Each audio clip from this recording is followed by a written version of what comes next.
One of the most helpful tools for teachers of writing is a Google Chrome extension called Draftback. Draftback gives teachers a window into the minds and the work habits of their students by recording the revision history of any Google Doc that's shared with them. Draftback, again, looks like this. It's in the Chrome store. And when you open a paper that's been shared with you, you will notice that there is this additional box that gives you a number of revisions. So this paper, which is one that my daughter actually shared with me so we could look at it, has over 3,000 revisions. So as a teacher, one of the first things that I do when I look at a student's paper is I can kind of tell where they are in their process and how kind of stuck they are or how much progress they're making by looking at the number of revisions. As a teacher, again, you sort of get to know the number of revisions that you expect to have depending on the grade level of your students and the kind of length and complexity of the assignment. So without even looking at anything else, without even reading a word on the page, I can kind of see about where my students are at, which is really helpful, not just at the end of the writing process, but in the middle of their writing process when I'm trying to give them feedback along the way. Now, when you click on Draftback, it's going to make a kind of a rendering or a recording of the paper. I've already done this because it can take a couple of minutes depending on the length of the paper and the speed of your internet connection.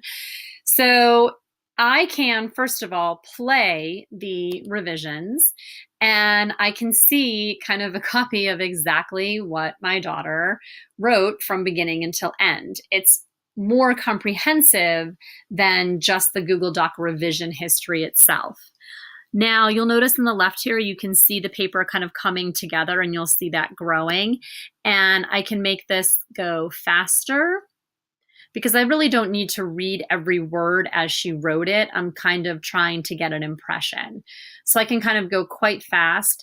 And what I'm noticing right off the bat, and you probably are too, is that Veronica initially made a lot of revisions and went back and forth at the beginning, and then she just started writing with very little revision at all.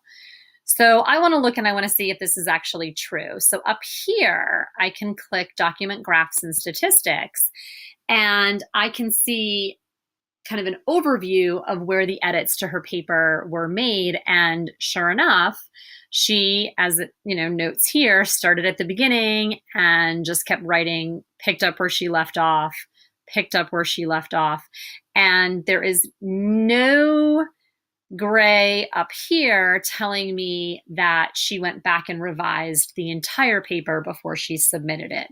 So, that's a work habit that is, not ideal. She really should have gone back. And so when I find errors that she made, or I look at her transitions and I note that they're kind of weak, I can be pretty critical with her because, according to this, she really did not follow through all of the steps of writing that she was encouraged to utilize.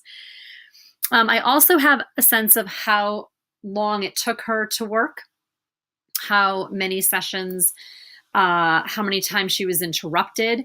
So, if you have a student that, wow, this took her almost a week to complete from start to finish, even though it was a pretty short paper, what was going on, what was distracting her. It's not bad to work in kind of 15 or 20-minute increments, but, you definitely, if you notice, you'll see, okay, well, she worked for 10 minutes.